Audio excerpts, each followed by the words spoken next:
What does Samuel Beckett mean to you? What does that name mean to you? What does Waiting for Godot mean to you?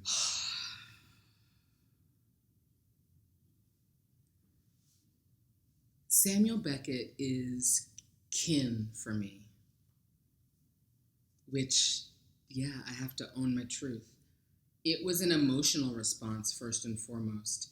When I read Waiting for Godot, and that actually wasn't the first Beckett I read, and I have a very deep history with Beckett. My thesis, my senior thesis at Harvard that I earned magna cum laude on was let me pick that up for you. Harvard, okay. Had to drop the H-bomb! Double deuce. But my senior thesis was on Beckett's novel trilogy, and very few people read his prose because it's insane. There's no punctuation. It is literally 300 pages of like stream of consciousness sentences. But when I read Beckett, it was like someone had taken my confusion, my shame, my existential quandary, and put it on the page in a way that I could both see it and laugh at it. And what I love about most of the literature that I've encountered in the Black community and in the Black tradition is that we look at our pain and we turn it into triumph. We turn it into, continuation. We keep going. We find strength and we find joy and we find the will to keep going. Mm-hmm. And I love that about us, and I love that about our work. I love that about our literature. I love that about our drama.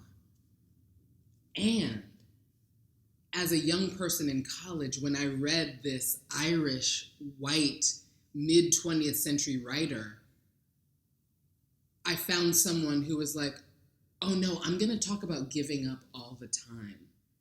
All his characters want to do is die and give up. But they can't. And it was like the other side of the coin. Mm-hmm. The people who could just be like, oh, I just want to give up. I just want to give up. And let's make that funny. And I needed that. I needed that voice.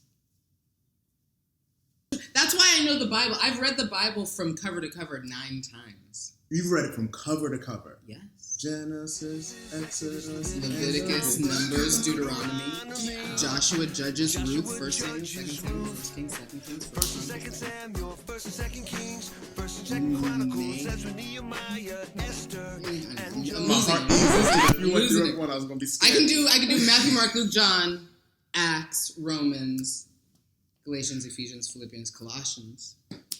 What was the wake up like for you? The wake up? The moment you realized, oh, this is not the way. Well, it came in waves because when I was 18 years old, I went away to college, and so I had 7 years of no church. And I was like, ooh, fuck this. I'm never going to read the Bible again. But I also, because the church had been my only foundation, mm-hmm. I also had no foundation. So when I was 25 years old, 2 cool things happened and 1 sad thing happened. The cool thing was that I got into grad school for NYU, but also that summer my mom got really, really, well, she had been very, very sick, but we realized that she was sick and she had to have a kidney transplant. Mm. And so I went back to the church, and from the age of 25 until 34, 2014, I was a member of a church in Manhattan while also trying to be a writer. So the Bible came back into my life. When I'm saying, I mean, it was a very conservative, it is still a very conservative church in Manhattan. Mm-hmm. And so in 2014, that was the second time that it was like, no, I've got to get away from this again because, the church was anti-LGBTQIA. The church was deeply misogynistic. Women were not allowed to preach.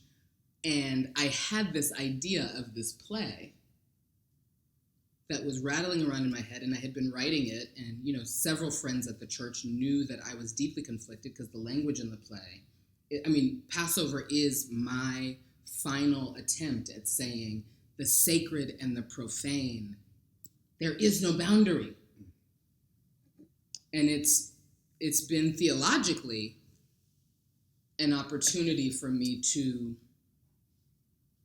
really meditate on the love of God, a God who does not see color, gender, sexuality, a God who will love you if your pants are sagging, a God who will love you if you use the N-word or not. I mean, that's the ending gesture of the play. Mm-hmm. The promised land. You don't have to come to heaven. I'll bring the promised land to you. That thing, resurrection, that you've seen in the Bible, that this white man gets to rise from the dead, okay, a black man can do that too. That's what I'm trying to, that's the ending gesture. Yeah, no, how many times do I sit in church and see this white man rise from the dead? He's gifted with this power over death. Okay, well, I want this black man to have that too. And you'll see it, because I already know the story of death. I know that. So let me show you the story of resurrection, of new life. Your play, this new Broadway version, it's debatable that this is a resurrection. And the difference between before and after is that before, the play ends with the lynching. And in this resurrection on the Broadway stage, it ends with birth. Yes. Why? Because I want to end at the beginning. If you see a naked black man walking into the promised land, that means that he is at Genesis 1:7. There's no sin, there's no evil, there's no serpent. The serpent, sure, that evil will come in and tempt you, but Moses is free and clear. That means he has the rest of his life to just be. And in his promised land, in his Eden, it doesn't get fucked up. So for him, he's just existing in the kind of world that we should all be existing in. And for Kitsch, we end on a question. Mm-hmm. Mm-hmm. Where are you going to go? Are you going to what's new? But again, new is sometimes scary. I don't know what's in the promised land. I don't know what's in there. It's new, but I don't know what's in there. What's on the block? 3 gold chains. I know what that is because I asked for it. I asked for it myself. And sometimes the world will give you exactly what you asked for. At the moment when the universe is saying, oh, well, what about something